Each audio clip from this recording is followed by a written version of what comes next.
Singles action is underway, and in this one, I wouldn't attempt to predict what's going to happen. I'd just be ready for anything. Sometimes that's all you can do. Got the off. Got the off.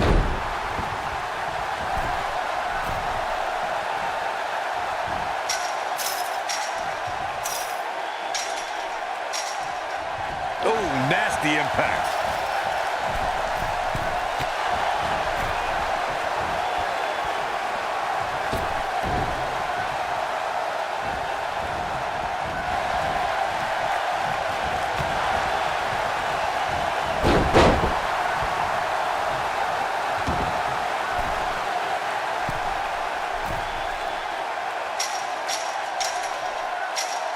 The steel cage is a massive enclosure that stands 15 feet in height. For almost 35 years, a select group of high flyers have taken their aerial assaults to greater heights. And when I say that, I mean superstars climb to the top of the steel cage, the real high-rent district, and dive off onto their opponent. Here's the cover. And a kick out, not even close on that. Oh, wow. To your point earlier, Byron, we've definitely seen some unbelievable attacks be launched from the top of the steel cage. And you mentioned the most iconic, the steel cage match for the Intercontinental Championship that saw Jimmy Superfly Snuka clash against bitter rival, the magnificent Morocco. There's no denying that Superfly set the bar. You look over the years to people like Jeff and Matt Hardy, Eddie Guerrero, Kurt Angle, and Chris Jericho. They continued to push the envelope and executed unbelievable attacks from the top of the cage. And watch Rikishi take flight off the top of the steel cage. Wow. We talk about how important stipulations are in a steel cage match. If superstars sign a contract where the only way to win is escape the cage and have both your feet touch the floor, the competitors must have a plan. Especially since you have to be comfortable trying to escape through the cage door as you do climbing over the top of the cage and vice versa. You've got to believe this one's over. Harsh impact. Corey, you touched on something moments ago that's so important for the combatants in a steel cage match to remember. A superstar must be able to think offensively to figure out how they're going to escape the cage. They must think defensively at the same time so they can prevent their opponent from getting out of the cage first and winning the match. While a superstar must become comfortable with escaping the cage by both exiting the cage door and by climbing over the top of the cage, they must also be aware of their attributes and what's best for them. Let's just say if you're a giant like The Big Show, The Undertaker, Kane, or even Braun Strowman, it's preferred to exit through the cage door. This might be it. Oh, my. Oh.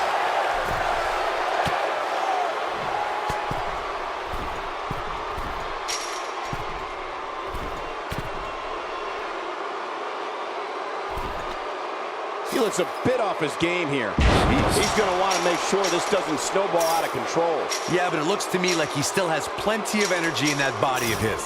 I wouldn't look too much into this right now. You seem more motivated than ever heading into this match, which makes me think he still has plenty of fight left in him. Nailed it. Boom, what impact. Ooh. Red Valentine got out of there in time.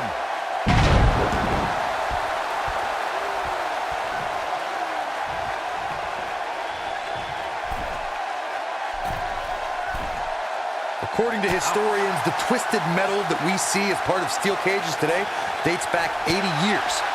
To settle a dispute between competitors Jack Bloomfield and Count Pietro Rossi, the two met inside a ring surrounded by chicken wire.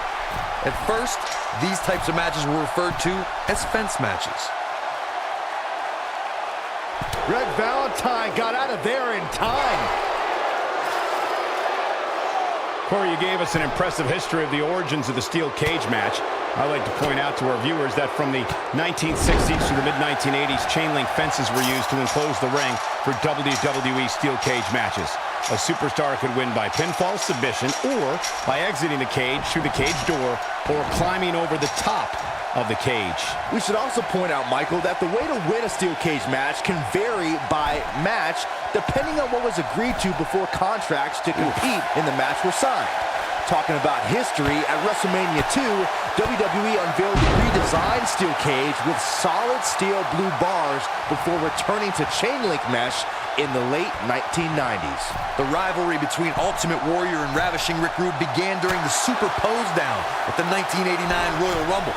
Then it progressed to where both superstars battled over the Intercontinental Championship. At SummerSlam 90, the rivals met inside a 15-foot-high steel cage for the WWE Championship. Victory could be achieved by pinfall or escape from the cage. Corey, the WWE Championship match between the Ultimate Warrior and Ravishing Rick Rude was the second half of the double main event at 1990 SummerSlam. The rivalry between the Warrior and the Ravishing One was so heated that no one knew what to expect once the two men were able to battle inside a steel cage, which at the time was the most grueling match in all of WWE. The Ultimate Warrior dominated early on with his incredible strength. Rick Rude turned the tables and used the steel surroundings to his advantage. At one point, Rude dove from the top of the cage onto the Warrior.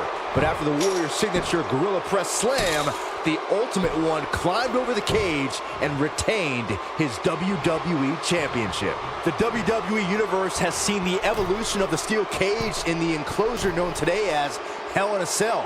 The first time an enclosed cage was seen was in October of 1983 in the last Battle of Atlanta. The enclosed cage was seen a few years later in the... This steel cage match is in the books.